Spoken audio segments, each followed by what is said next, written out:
to the audio course, Polish for Foreigners. Copyright, Edgard, 2005. This course is divided into 11 lessons. There are words, phrases, sentences and conversations in each lesson. You will learn the most useful words and expressions in Polish. We wish you success in learning Polish. Lesson 1. Basic expressions.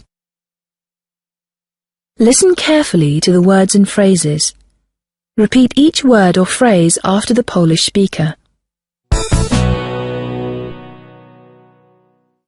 Yes. Tak. No. Nie. I. Ja. You. Ty. He. On. She. Ona. It. Ono. We. My. You. Wy. They. Oni. They. One.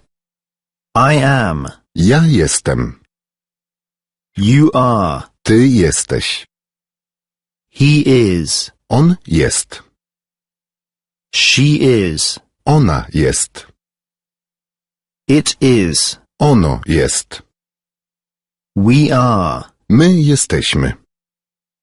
You are. Wy jesteście.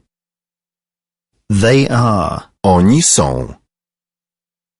They are. One są. I have. Ja mam. You have. Ty masz. He has. On ma.